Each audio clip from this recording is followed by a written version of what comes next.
Learning and Teaching. This is for B.Ed first year, exclusively for Pondicherry University, Vasavi College of Education, Pondicherry, explained by Dr. Shubha. So this unit 2 deals with theoretical perspectives on learning. So perspectives on human learning, behaviorist, cognitivist, information processing view, humanist, social, constructivist, that is drawing selectively on the ideas of Skinner, Piaget, Carl Rogers, Vygotsky, their concepts and principles, and applicability and relevance to the present day teaching, and role of learner in with respect to all this, role of teacher in teaching learning situations with respect to these theories. This is what we are going to learn. Perspectives on human learning. So what is perspective? Perspective is an approach. Okay. So this is an approach which involves certain assumptions about human behavior. That is, how human behavior is happening, the way they function, which aspects of them are worthy of study, and what research methods are appropriate for undertaking this study. So there may be several different theories within an approach, but they all share the basic common assumptions. Now we are going to deal with that. The 5 major perspectives approach in human learning are behaviorist, cognitivist, humanist, social, constructivist. Okay. So the 5 main theories. Behaviorism. Behaviorism deals with the stimuli and response. Okay. So when there is a stimuli, it will automatically induce a response. This is behaviorism. Cognitivism. This says about flow of knowledge. And constructivism, mental models. Experientialism. This is through learning experiences. And social and contextual, learn from and learn with others. This is what main theories of learning. So when we talk about the perspectives on human learning, behaviorist, conditioning paradigm in brief. Okay. Paradigm is what? Paradigm is belief. This is conditioning paradigm in brief is by Skinner. And cognitivist, information processing view. This is about knowledge, Piaget. And humanist, this is Carl Rogers. And social constructivist, it's by Vygotsky. Behavioral paradigm is the traditional paradigm, the traditional world view or paradigm of education is based on theories of John Watson. And John Watson is the founder of the science of human behavior, which is called behavioral science or behavioral psychology or behaviorism. Okay. So John Watson was the founder of this theory. Behavioral paradigm. Paradigm means what? It's the approach. So behaviorists saw the mind as a black box. They say the mind is only black box and did not attempt to analyze its inner processes. So they don't want to go deep into thoughts, feelings, motivation. So instead they saw learning as a visible change in one's behavior. So they said learning is nothing but a change in the behavior. They are not interested in the thoughts, feelings and motivation. So unlike mind processes can be measured, this cannot be measured. So from behavioral perspective, a learner starts off as a clear slate and simply responds to environmental stimuli.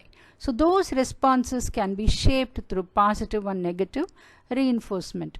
So whether you give a reward or a punishment, so increasing or decreasing the probability of repeating the same behavior.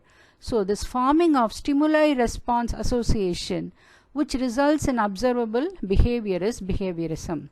So in short, The behaviorist, this theory started by John Watson, and he says mind is a clean slate. So if there is a stimuli, there will be a response. So if there is a positive reinforcement, that is, you give a reward or you say okay, you are good, then the stimuli response connection will be strengthened. And if there is a negative, or if there is any punishment, negative reinforcement, then the response will be weakened. So this will lead to a behavioral change. So learning is nothing but a stimuli response connection which can be strengthened or which can be weakened. So this is observable behavior. This is what behaviorist theory says in short. So we talked about behavioral paradigm. Paradigm means what? We can say as model, we can say as an example, an approach, okay? Behavioral paradigm. So behavioral theory says learning is nothing but a connection between stimuli and response, which can be strengthened or which can be weakened. So the major theories of behavioral learning: number 1, classical conditioning, operant conditioning, and observational learning. So one by one we will learn. So classical conditioning says a neutral stimuli is associated with a natural response. I'll tell you about that. Operant conditioning: a response is increased or decreased due to reinforcement or punishment. The third one, observational learning, says learning occurs through observation and imitation of others. See, look at the pictures. So by looking at an example, learning happens. So it is through observation and imitating the other person you learn something, which is called observational learning. Now operant conditioning: a response is increased or decreased due to reinforcement or punished. So whenever a child answers a question, if you say good, very good, you are doing it, so that response increases, that reinforcement increases the learning. Or if you say you sit down, you don't answer, so that's a sort of punishment, so that will decrease the learning. So a response is increased or decreased due to reinforcement or punishment. This is operant conditioning. A classical conditioning: a neutral stimuli is associated with a natural response.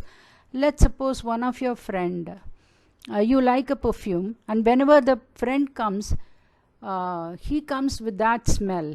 So naturally you tend to, the friend is associated with that scent, the smell of that scent. So there is a connection. Okay, so we will learn in detail. What is behaviorism? The theory that psychology can be objectively studied through observable action.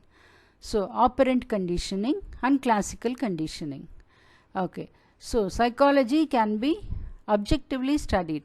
So operant conditioning says a subject learns behavior by associating it with the consequences. See, the dog is coming through that. He looks at the bone. The bone is given to it. So again it will repeat the same action. So the subject, that is the dog, learns the behavior by associating with the bone, with the consequences. So if a reward is given, the learning will occur again and again. It will be repeated. If a reward is not given, if a punishment is given, the learning will not occur. It's like that. Classical conditioning. The subject, here what is the subject? The dog. The dog learns to associate two unrelated stimuli with each other.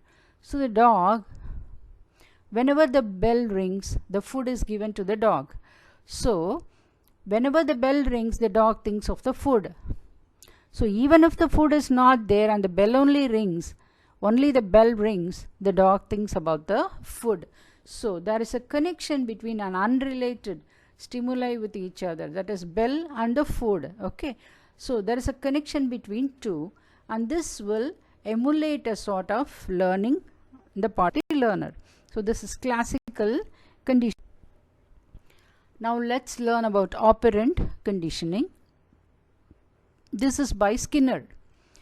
Skinner believed that the best way to understand behavior is to look at the causes of an action and its consequences. Why the action is happening and what are the consequences, that we need to see. That's what Skinner says, and this approach of the behavior is called operant conditioning. That is the causes of an action and why the action is happening, and after the happening of that action, what is the consequences, what is the after effect. So the operant conditioning deals with operants. What is operants? Intentional actions that have an effect on the surrounding environment. So this is what operant conditioning. Now let's go in detail. Operant conditioning.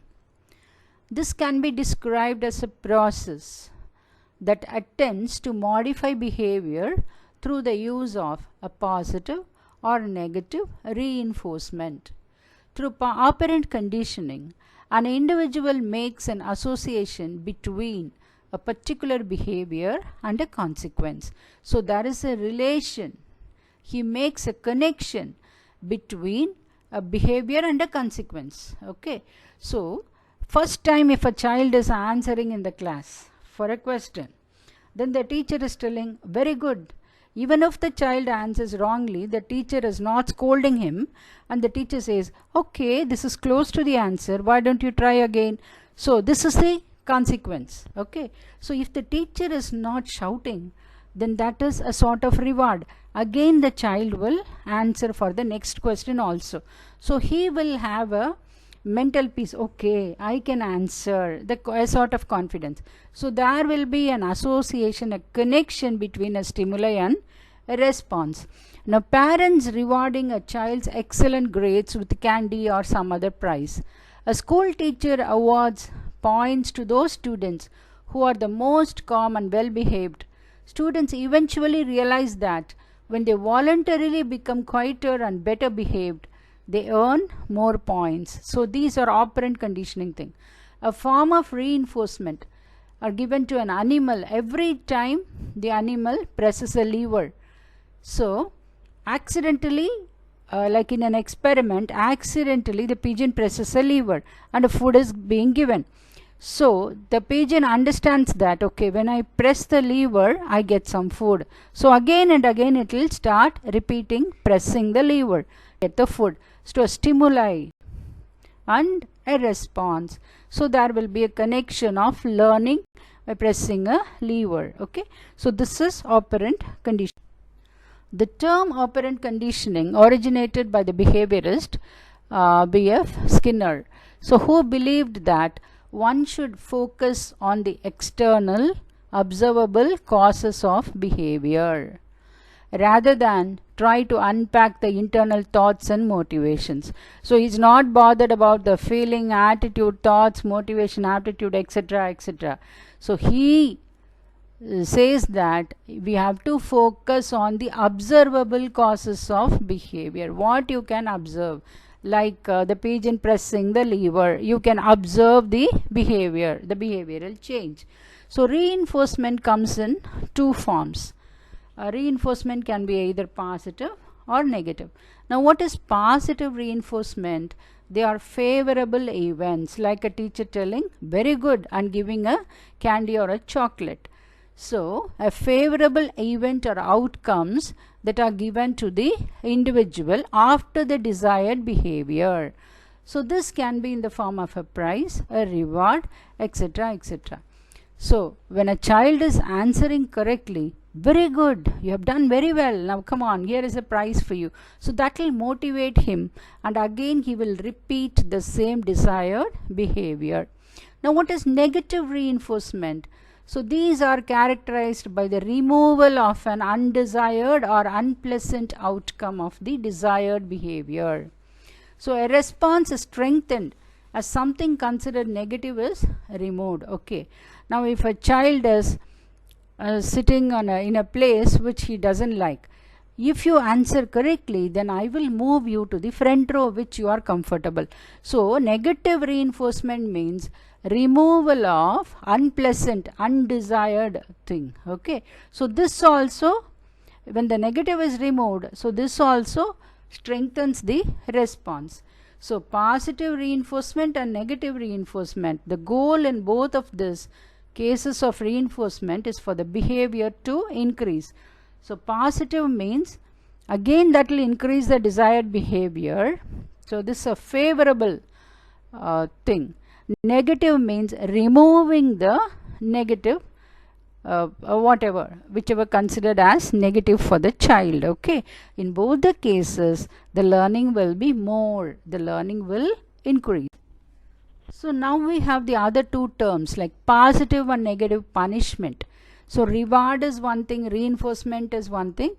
Regard and reinforcement are the same thing, but punishment in contrast, when the increase of something undesirable attempts to cause a decrease in the behavior that follows.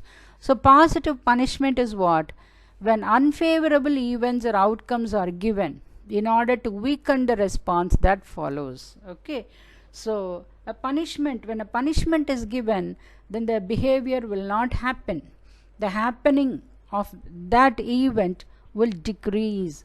Negative punishment, when an unfavorable event or outcome is removed, okay, I will take away your marks, so that is a negative punishment, I will give you -1. So after an undesired behavior occurs, the goal in both of these cases of punishment, the behavior will decrease, the behavior will not happen. So in short, operant conditioning, there's a reinforcement and punishment. Reinforcement will increase or strengthen that behavior. Reinforcement can be either positive or negative. In negative, it is escape or active avoidance. Positive is what? Adding adaptive stimuli following correct behavior. So when there is a correct behavior, you say very good, so a favorable thing. Negative, escape or active avoidance. So escape is what? Removing the stimuli which the person does not like. Active avoidance is behavior avoids the noxious stimuli. Okay, in both the cases it will strengthen learning. So positive is presence of a stimuli, negative is absence of a stimuli. Reinforcement will increase behavior, punishment will decrease the behavior. Escape is removing a stimuli, avoidance is prevents stimuli. Now punishment, decrease behavior, positive. So adding the noxious stimuli following behavior. Negative punishment, adaptive stimuli. Okay, so this is what operant conditioning means. So Skinner's assessment of operant conditioning and teaching. So teachers find themselves punishing misbehaviors rather than reinforcing appropriate responses. For example, when most of the students are in line appropriately and two students are misbehaving, the teacher will punish the 2 students who are misbehaving rather than praising the rest of the class for the appropriate behavior. So therefore, we must focus on reinforcing the desirable behavior of some students in order to solicit appropriate responses from the rest of the students. So this is one implication of operant conditioning.